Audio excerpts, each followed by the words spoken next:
더워졌습니다. 이제 본격적으로 여름이 된 것 같은데, 그래도 저는 좋더라고요. 추운 것보다는 카나다 날씨가 점점 이게 더워지는 게 저한테는 또 감사의 제목인 것 같습니다.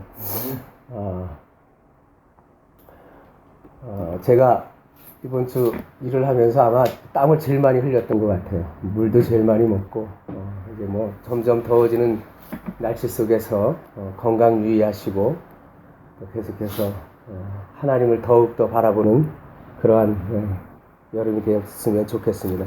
다시 한번 기도하겠습니다. 하나님 감사합니다. 거룩한 주일을 맞이해서 다시 한번 저희들이 호렙 선교교회라는 교회에 함께 모여서 주님을 경배하며 예배드리게 하시니 감사를 드립니다. 하나님, 저희들 이 시간 기록되는 하나님의 말씀을 통하여 주님의 음성을 듣기를 원합니다. 하나님, 성령님 역사하여 주시고 저에게 기름 부어 주셔서 온전히 하나님의 말씀을 밝히 드러낼 수 있도록 축복하여 주시옵소서. 아멘. 감사드리며 예수님의 이름으로 기도드리옵나이다. 아멘. 우리는 이 세상을 살아가면서 끊임없이 선택을 하면서 살아갑니다. 제가 오늘 아침에 국수를 먹을지 밥을 먹을지, 국수를 좋아해서 국수를 먹고 왔습니다. 또 긴팔을 남방을 입고 갈지 짧은 남방을 입고 갈지, 또 여러분들 오늘 또 뭐 이렇게 교회에 이렇게 나오셨는데 교회에 나와야 될지 또는 뭐 또 내가 또 쉬어야 될지, 이거 다 내가 내 자유의지로 선택하면서 살아가는 거죠. 여러분들이 이제 학교를 이제 또 졸업하고 이제 대학을 또 이렇게 찾아가게 됐는데, 조지 브라운을 갈지 세네카를 갈지 또 내가 선택하고 싶어서 또 선택 못할 수도 있죠. 또 상황에 따라서 내가 선택을 당하면서도 살아가죠. 우리는 이 세상을 살아가면서 끊임없이 선택을 하면서 또 선택을 당하면서 살아갑니다. 인생이 아무도 선택으로 이루어지지 않는다고 얘기하는 사람이 없어요. 그런데 이 선택에 있어서 우리가 한 가지 주의 깊게 좀 생각해 봐야 될 그 내용은, 선택에는 반드시 포기가 동반된다는 것입니다. 내가 하나를 선택하면 하나는 포기해야 돼요. 내가 맛있는 한 그릇에 짜장면을 먹으려면 그 짜장면을 먹기 위해서 대가를 지불해야죠. 그만큼 내가 그 돈을 포기해야 되는 것입니다. 힘든 일을 끝내고 운 좋게 버스를 탔는데 자리가 나서 앉아갑니다. 다음 역에서 한 무리가 타는데 그 중에 할머니가 왜 하필이면 내 앞으로 오는지 다른 자리도 말고 다른 젊은이들도 많은데 앉아있을 수도 있지만 내 선한 양심을 지키려면 내가 그 자리를 양보해야죠. 우리 유성교사님께서 피곤하지만 또 오셔서 또 식구들을 위해서 빨래를 하고 밥을 하는 거, 어떤 주부들은 그냥 깨병 부릴 수도 있어요. 내가 피곤하고 몸살 났으니까 사 먹으라고. 그렇지만 또 내가 밥을 해주는 것도 내가 선택한 거예요. 그러나 그 선택에는 반드시 나의 안락함, 나의 시간을 포기해야 되고 대가를 치러야 되는 겁니다. 그런데 이러한 사소한 이 선택과 포기는 우리가 사실 그냥 무시해도 어떨 때는 그냥 아예 선택을 안 하면서 살아갈 수도 있어요. 그런데 반드시 우리가 인생을 살아가면서 선택할 수밖에 없고 포기할 수 없는 그 한 가지가 있다고 얘기합니다. 그것이 오늘 우리가 봉독한 말씀이에요. 바로 밭에 감추인 보화를, 자기의 전 재산을 팔아서 산 농부가 있고요. 또 귀한 진주를 사기 위해서 계속해서 돌아다니다가 찾다가 찾아서 나의 모든 것을 다 팔아서 산 그 진주 장사가 나옵니다. 이 선택은 반드시 우리가 이 세상을 살아가면서 해야만 할 선택입니다. 이것은 해도 좋고 안 해도 좋은 선택이 아닙니다. 언젠가 내가 천국을 나의 전부를 들여서 내가 포기하고 내 대가를 다 지불하고 사야 할지 말아야 할지를 선택해야 되는, 절대적으로 선택해야 될 상황이라는 거예요. 당시 고대 근동의 그 상황을 보면 뭐 침범하고 침범당하는 그러한 일도 많았기 때문에 당시 유대 지역에는 또 로마의 침범을 받지 않았습니까? 식민지 상태에 있었고. 그래서 이제 전쟁이 일어나면 사람들이 이제 이 재산을, 이제 보물들을 가져가야 되는데, 그 당시에는 뭐 화폐가 발달된 것도 아니고 은행도 있는 것도 아니고, 그 뭐 가져갈 수 있는 것이 한정돼 있죠. 금은 보화 그 자체가 화폐니까요. 그걸 가져갈 수 있는 만큼 가져가지만 많은 보화를 갖고 있는 사람은 그건 가져갈 수가 없어요. 그러면 그것을 나중에 다시 취하려면 어떻게 해야 되니까 자기가 소유한 땅에 묻어두고 가는 거예요. 자기가 소유한 땅이 밭이면 밭에다 묻겠죠. 옛날에 우리도 전쟁이 일어났을 때, 6.25 전쟁이 일어났을 때 뭐 땅 문서 잃어버릴까봐 또 뭐 귀한 것들을 구들장에 이렇게 파서 묻고 갔다는 그런 얘기도 들어보시지 않으셨나요? 들어보셨죠? 예, 그러니까 이런 문화가 그 뭐 고대 근동만 있는 것이 아니라 우리나라도 있었어요. 그래서 이렇게 밭에 묻어두고 갔는데, 이런 일이 뭐 그냥 한두 번 있는 것이 아니라 종종 일어나니까 사람들이 밭에서 일하다가 보물을 발견하는 일이 종종 실제로 있었다고 합니다. 여기 비유로 이제 천국에 대해서 예수님께서 말씀하시고 계세요. 근데 이 비유가 전혀 없는 것들을 그냥 들어서 비유하는 것이 아니라 실제로 일어났던 일을 들어서 비유를 들기 때문에 사람들이 이해하는 거예요. 겨자씨 비유. 겨자씨가 있기 때문에 비유를 든 거죠. 또 천국은 좋은 진주를 구하는 장사와 같다 그랬어요. 이 진주 장사가 좋은 진주를 구하기 위해서 다닙니다. 다니다가 결국은 귀한 진주, 최상급의 그 진주를 발견했어요. 그 진주를 살려니까 어떻게 해야 됩니까? 너무 비싸니까 그것을 살려면 자기의 모든 재산을 팔아야 그것을 살 수가 있어요. 그렇게 사는 일이 실제로 있었다고 합니다. 예수님께서 이 세상에 오셔서 가장 많은 설교를 하시고 가장 많은 말씀을 하신 것이 무엇인가 찾아보니까 하나님의 나라 천국이었어요. 그래서 예수님께서 마태복음 4장 11절에 이때부터 비로소 예수님께서 모든 준비를 마치고 40일 금식 기도도 마치고 세례를 받으시고 성령 충만한 가운데 처음 외치셨던 말이 뭡니까? 회개하라, 천국이 가까이 왔느니라. 이 천국은 두 가지로 나와 있어요. Kingdom of Heaven. 그러니까 말 그대로 하늘의 왕국. 나라라고 그랬는데 정확히 얘기하면 킹덤이죠. 왕이 다스리는 왕국. 두 번째는 Kingdom of God. 하나님의 나라. 그러니까 하나님의 왕국이죠. 이 하나님의 나라, 하나님의 왕국, 하늘의 왕국을 뭉뚱그려서 성경에서는 천국으로 이렇게 한국의 성경은 이렇게 번역됐는데 이게 두 가지가 다 있는 거예요. 우리가 실제로 이제 죽어서 나중에 사후에 가는 저 천국, 공간적인 의미의 천국이 있습니다. 헤븐이죠. 그러나 그것도 하나님이 다스리는 왕국입니다. 킹덤 오브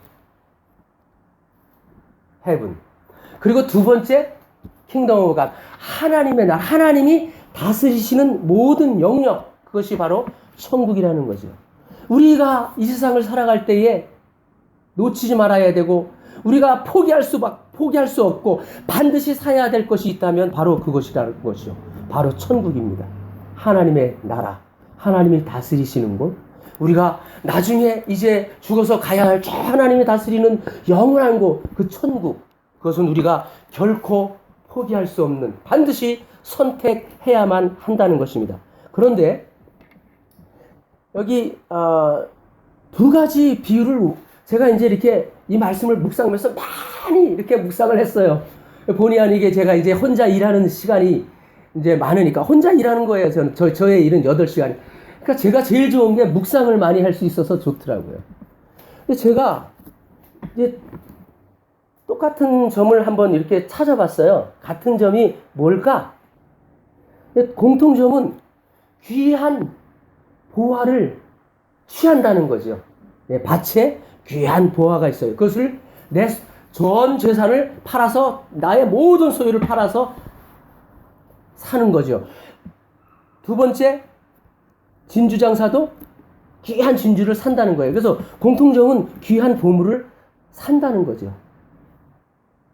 근데 여기에 보면 또 하나의 공통적으로 발견되는 게 발견함에라는 말이에요. 여기 보면 금은보화를 이렇게 캐다가 우연히 발견한 것처럼 나와 있어요. 저도 예전에 그렇게 생각을 했어요.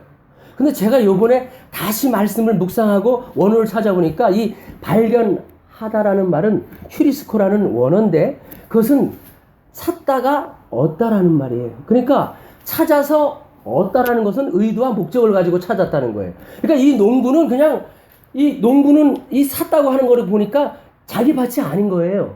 그렇죠? 그러니까 품꾼으로 포도원 품꾼처럼 자기가 일당을 받고 일하게 된 일꾼이에요. 근데 일꾼이 찾다가 발견한 겁니다. 우연이 아닙니다.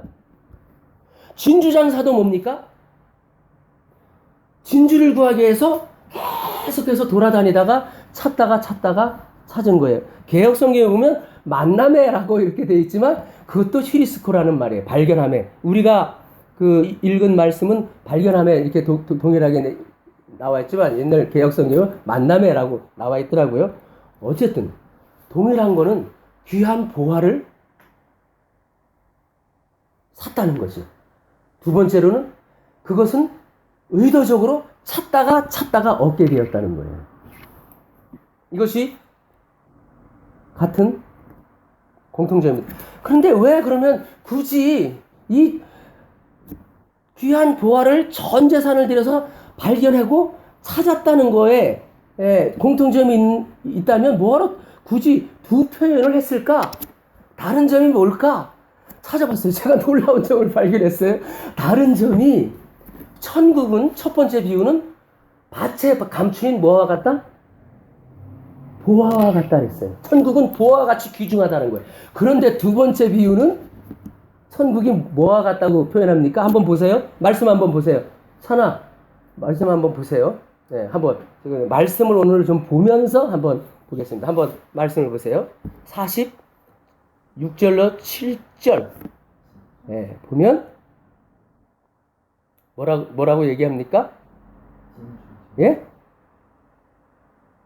45절, 46절을 보면 뭐라고 얘기합니까? 천국은 마치 좋은 진주를 구하는 장사가. 그러니까 진주가 장사가 아니라 뭐가 진주가 천국이 아니라 뭐가 천국이라는 거예요? 구하는 그 진주를 구하는 그 자체가 천국이라는 겁니다. 이것이 두 번째 우리가 생각해야 될 말씀입니다. 저는 이 말씀을 보면서 한 세 가지로 이 말씀 속에서 제가 이렇게 좀 교훈을 얻는 것들을 한번 좀 찾아봤어요. 첫 번째, 이 천국은 내가 찾아서 내가 어떻게 그렇게 해가지고 내가 발견하게 된 게 아니라는 거예요. 물론 농부가 의도적으로 이 농부는 일을 하면서 그런 일들이 있었으니까 의도적으로 일하면서 이렇게 땅을 이렇게 팠다는 거예요. 파다가 발견하게 된 거예요. 그런데 분명한 것은 이 보물을 농부가 거기다가 마련한 겁니까? 아니죠. 그 보화는 그곳에 있었어요. 천국이 어떤 것입니까? 천국은 이 세상이라는 밭에 이미 우리에게 주어져 있어요. 그런데 왜 두 번째 비유를 우리에게 주셨을까? 진주를 구하는 장사와 같다고 하시면서 진주가 아니라 장사와 같다 그랬어요. 그것은 부단히 노력하면서 찾는 것이 필요하다는 거죠. 천국은 뭐예요?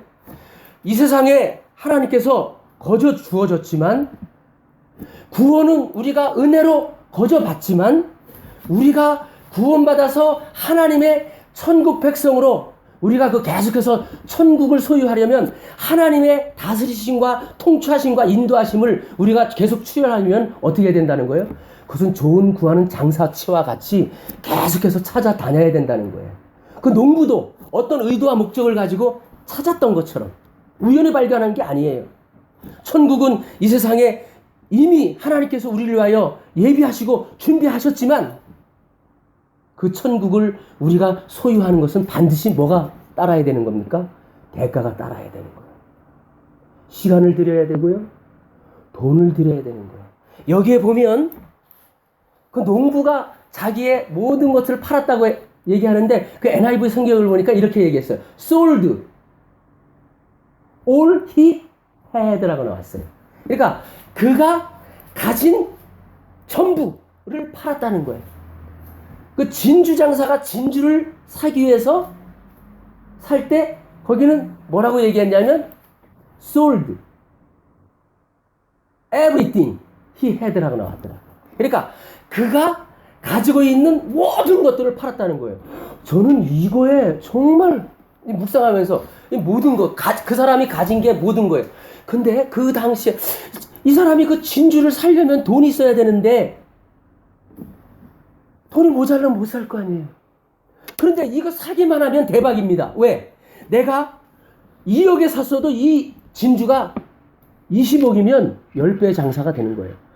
이 농부가 자기가 갖고 있는 모든 것들을 팔았다고 얘기합니다. 왜 모든 것들을 팔아서라도 그렇게 샀을까요? 대박이기 때문에 그렇죠. 내가 갖고 있는 걸 모든 것을 팔아서 사기만 하면 그 산 것이 내가 가지고 있는 것보다도 더 가치가 있기 때문에 사는 거죠.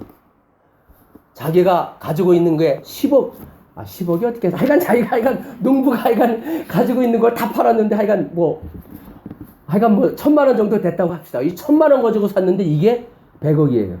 대박이죠. 그거 안 사겠습니까? 100억인데, 100억 이상인데 사는 거죠. 왜요? 그 가치를 알기 때문에 사는 거예요. 그 농부가 그것을 사기 위해서, 진주장수가 그것을 사기 위해서 자기의 모든 것을 팔았다래요. 고대 근동에는 자식도 옛날에는 이렇게 뭐 팔았다고 하더라고요. 저는 그런 생각을 해봤어요. 이 농부가, 이 진주장사가 그것을 사기 위해서 everything, all을 팔았다고 하는데 거기에는 그것을 사기만 하면 대박이니까 그 사기 위해서 자기의 자식도 팔지 않았을까? 나라면 난 그렇게 했을 것 같아요. 그리고 나서 그걸 팔아가지고 다시 그것을 돈을 가지고 내 자식 다시 사는 거예요. 그런 일이 있었으니까. 이거 있을 만한 일 아니겠어요? 왜 그러고도 충분히 남을 만하게 충분히 가치가 있기 때문에. 저는 그런 생각까지 한번 해봤어요. 이 all, everything. 이 천국은 우리에게 하나님께서 밭에 감춘 보화처럼 지금 이 세상에 묻어 놓았습니다. 그리고 여러분들은 천국에 대해서 무수히 들었을 거예요. 그런데 이것을 취하는 것은요, 그저 되는 것이 아니에요. 나의 대가, 내가 포기할 것들을 포기해야 그것을 살 수가 있다는 겁니다. 여러분들에게 천국은 어떻게 다가왔습니까? 저에게 천국은 정말 하나님의 은혜로 다가왔더라고요. 마태복음, 로마서 5장 8절에 보면 저는 이 말씀에 얼마나 은혜를 받았는지, 우리가 아직 죄인 됐을 때 그리스도께서 우리를 위하여 죽으심으로 아버지 하나님께서 우리에 대한 자기의 사랑을 확증하셨느니라. 할렐루야. 우리가 아직 죄인 되었을 때, 우리가 무슨 구원이 필요합니다. 제가 하나님 앞에 기도합니다. 무슨 회개하기도 전에 우리가 아직 죄인 되었을 때에 예수님께서 우리를 위하여 십자가에 달려 죽으셨어요. 그리고 구원을 이루셨어요. 할렐루야. 이게 은혜예요. 이게 믿어지는 게 또 은혜고요. 또 요한복음 15장 6절에 이렇게 또 얘기하고 있죠. 너희가 나를 택한 것이 아니고 내가 너희를 택하여 세웠나니. 요한일서에도 얘기합니다. 사랑은 여기 있으니 너희가 나를 사랑하는 것이 아니요 내가 너희를 사랑하였으니. 하나님이 먼저 우리에게 다가오셨어요. 천국으로. 사랑으로 다가오셨습니다.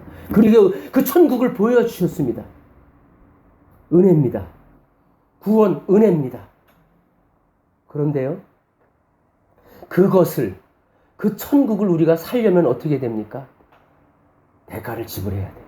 그 대가는요, all입니다. 그 대가는 everything이에요. All I have, everything I had. 내가 가진 모든 것, 내가 가진 전부, 그것을 포기해야만, 그것을 팔아야만 천국은 소유할 수가 있다는 것입니다. 천국은 거저 소유할 수가 없는 것입니다. 내게 임하신 천국, 날마다 우리는 취해야 됩니다. 하나님의 임재를 갈망하고, 그리고 우리는 시간을 내서 하나님 앞에 더 다가가야 되고, 우리는 하나님의 인도하심을 받기 위해서 더 말씀 앞으로 나가야 되고, 그 나의 안락한 시간과 나의 생명을 팔지 않고는 천국은 결코 살 수 없다고 합니다. 여러분에게 있어서 all은 뭡니까? 여러분에게 있어서 everything은 뭡니까? 그것 때문에 여러분 천국을 놓치고 있지는 않습니까? 하나님께서 은혜로 이 세상에 천국, 밭을, 보화를 숨겨주셨어요. 천국이 있어요. 그런데요, 그것은 거저 취할 수 있는 것이 아닙니다. 나의 모든 것, 나의 전부를 포기해야만. 그것이 어떨 때는 내 자존심일 수 있어요. 어떨 때는 내 경험, 어떨 때는 내 어줍지 않은 사고, 철학적인 잘못된 것들을 내려놔야 될 때가 있어요. 그때 반드시 하나님께서 도전할 때가 있습니다. 그때 우리는 어떻게 됩니까? 다 내려놔야 돼요. 다 내려놓고 그것을 포기하고 사야 됩니다. 여러분, 자기의 죽음 선고를 받은, 암 선고를 받은 사람이 살 수만 있다면, 수술해서 살 수만 있다면 그 사람이 뭔 짓을 못하겠어요? 전 재산을 팔겠죠. 아니, 자기가 살 수만 있다면 전 재산을 팔 뿐만 아니라 빚을 내서라도 살 거예요. 천국은 그거보다도 더 중요한 거예요. 왜요? 그것은 영원한 거기 때문에. 여러분, 짐 엘리엇 선교사라고 아십니까? 저는 이 말씀을 준비하면서 엘리엇 선교사 그 영화를 다시 한번 봤어요. 그 짧은 그 편집한 영화가 있어요. 한번 다시 한번 보시기 바랍니다. 영어로 End of the Spear라는 이야기. 창끝. 그 엘리엇과 그의 동료 선교사 5명이 아마존의 에콰도르에 선교하기 위해서 선교를 갑니다. 갔는데 소식이 없어요. 5일이 지났는데도 소식이 없어요. 나중에 알고 보니까 그 엘리엇과 그의 동료들이 5명의 시체가 그 에콰도르 강변에 동실동실 떠 있어요. 이것을 본 언론들은 분노하면서 이렇게, 그 당시에 1956년에 일어났던 일인데 뉴욕 타임즈는 이렇게 기고한 글이 있어요. 이 얼마나 무모한 낭비인가. 그 장래가 촉망받는 휘튼 대학 졸업생 5명이 선교를 떠났다가 허망하게 죽음을 당했다.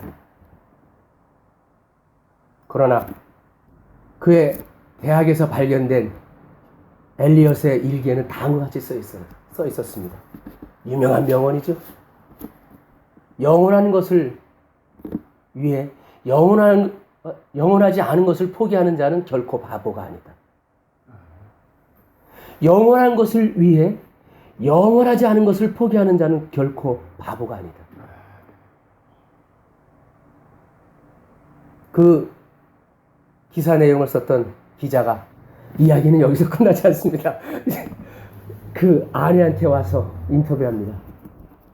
당신의 당신의 자녀가 그렇게 남편이 죽었는데 이거 얼마나 허망한 낭비입니까? 무모한 낭비입니까? 그랬더니 그 엘리엇 미망인이 그렇게 얘기했다고 합니다. 기자 양반, 낭비라니요. 이 죽음은 내 남편이 어렸을 때부터 준비해오던 일을 조금 더 일찍 이루었을 뿐입니다. 그렇게 고백했다고 합니다. 그리고 그 엘리엇 그 아내와 다른 그 동료 아내들은 그 자녀들의 아이를 부둥켜 안고 5년 후에 다시 준비해서 그 아마존 숲으로 그 와다니족을 향하여 갔어요. 갔더니 사람들이 물어요. 그 추장이. 당신들은 왜 여기 왔습니까? 그리고 왜 이런 일을 합니까?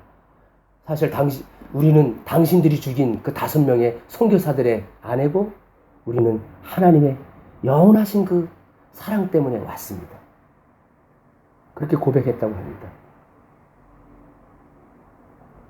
저 그 영화를 보면서 얼마나 눈물을 흘렸는데 다시 한번 제가 오늘 아침에도 또 편집된 영화 다시 한번 봤어요. 봤는데 그 아들이 이제 그 아버지가 이제 먼저 그 당시에 1956년이니까 얼마나 열악해요. 그러니까 이제 가족이 맨 처음에 같이 갈 수 없으니까 먼저 이제 선발대로 갈 때 아들이 이렇게 얘기합니다.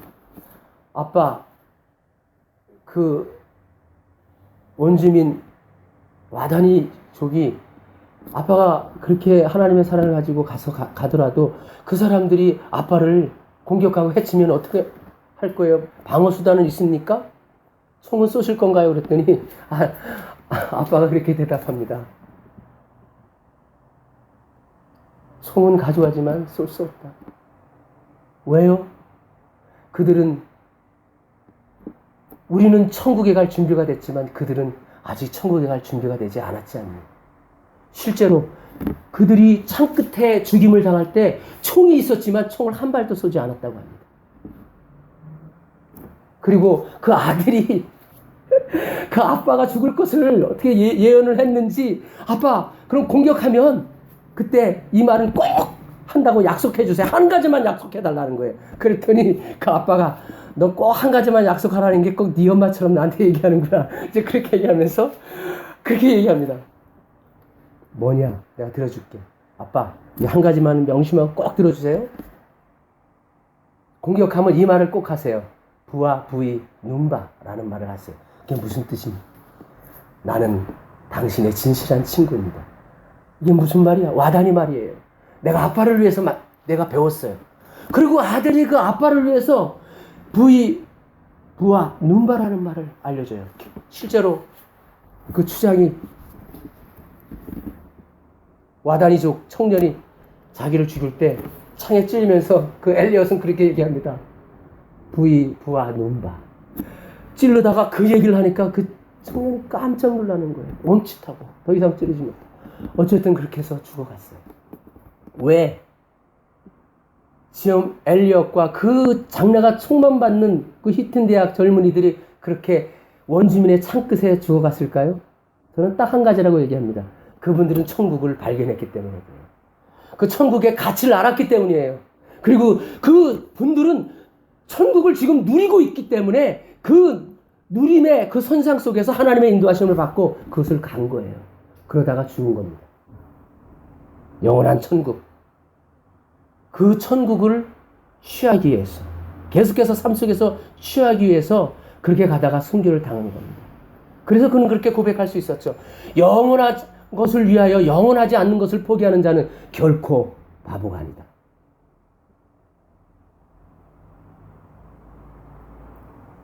저는 마태복음 11장 12절 말씀을 이게 또 천국의 말씀이니까 이것도 한 번 더 묵상해 봐야 돼. 근데 저는 뭐 이런 험악한 말씀이 있나? 그런 생각을 해봤어요. 예수님께서 직접 하신 말씀이에요. 세례 요한으로부터 뭐라래요? 천국은 침노를 당하나니 침노한 자는 빼앗느리라. 이 말씀이 아주 하여간 난해 구절 중에 하나고 저도 잘 이해를 못. 그래서 많은 사람들이 오해하고 뭐 그렇게 설교를 하는데 저는 이 말씀을 묵상하고 이 엘리야 선교사의 삶을 보면서 이게 이해가 되는구나. 정말로 천국을 소유하는 것은 정말로 전쟁이에요. 영적 전쟁이에요. 침노가 뭡니까? 침범해서 노략질한다는 거 아니에요. 내가 침범해서 내가 취한다는 거 아닙니까? 천국은 그런 거예요.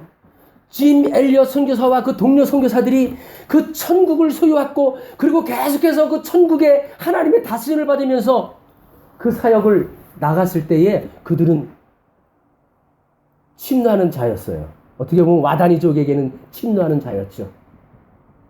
그러나 그는 죽었죠. 침노할 때 전쟁이기 때문에 죽을 수도 있어요. 그래서 선교사들이 순교하는 일들이 일어나는 거예요. 그렇게 일어나지 않았으면 좋겠지만 그런 거는 불가결한 요소예요. 그건 일어날 수밖에 없습니다. 천국은 침노하는 겁니다. 우리가 발견한 천국, 그 가치를 아는 사람은 계속해서 우리는 그 천국을 확장하기 위해서 침노하는 거예요. 험악한 표현을 썼지만 예수님께서 그러다가 엘리야처럼 순교가 당할 수도 있는 거고요. 그 침노하는 자는 빼앗는 거예요. 그 사단의 나라에 하나님의 나라에 속하지 못한 그 영혼들을 구원하기 위해서 우리는 하나님 그 나라를 확장하기 위해서 침노하는 겁니다. 순교 당할 수도 있어요. 어려움 당할 수도 있어요. 그러나 침노하는 자는 빼앗는 거예요. 하나님의 나라는 그렇게 확장됐고, 그렇게 복음이 증거됐고, 그렇게 우리에까지 하나님의 복음은 다가왔습니다. 여러분들에게 천국이 왔어요. 지금 복음이 왔습니다. 어떻게 하시겠습니까? All, everything 내려놔야 천국은 취할 수가 있어요. 날마다 삶 속에서 그것은 우리가 영적 전쟁으로 치러내어야 할 우리의 삶의 모습이에요. 아직도 천국을 소유하지 않은 자가 있습니까? 내려놓으세요. All, everything 뭡니까? 내 어줍지 않은 경험, 지식, 자존심입니까? 내려놔야 돼요. 또 천국을 취한 자로서 계속해서 그것을 취하면서 침노한 자의 삶을 살아가려면 어떻게 됩니까? 계속해서 내 것을 포기하고 내 것을 내려놓고 전부를 팔아서 살아가야 하는 겁니다. 지금 우리 강성교사님, 유성교사님 목회합니다. 천국을 침노하는 그 사역을 하는 거죠. 고난이 있을 수 있어요. 힘든 일이 있을 수 있어요. 그러나 우리는 그 가치를 알기에 나의 모든 것들을 포기하고 다른 말로 대가를 지불하고 나아가는 거예요.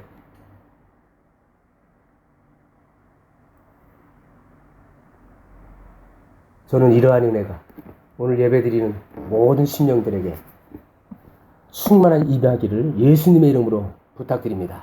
아멘. 기도하겠습니다. 하나님 감사합니다. 부족한 종을 통하여 기록된 하나님의 말씀을 밝히 드러낼 수 있도록 은혜를 주시니 감사를 드립니다. 하나님, 저희들이 하나님의 은혜로 천국을 발견하게 되었고 보게 되었습니다. 하나님, 이제 이 하나님께서 주어진 천국을 날마다 우리의 삶 속에서 구현해낼 수 있도록 축복하여 주시옵소서. 하나님의 나라를, 천국을 확장하는 삶을 살아갈 수 있도록 축복하여 주시옵소서. 아직도 하나님께서 주신, 은혜로 주신 그 천국을 소유하지 못한 자가 있다면 하나님, all, everything, 내가 가진 모든 것들을 내려놓고 대가를 지불하고 반드시 사야 할 천국을 소유할 수 있도록 축복하여 주시옵소서. 감사드리며 예수님의 이름으로 기도드리옵나이다. 아멘.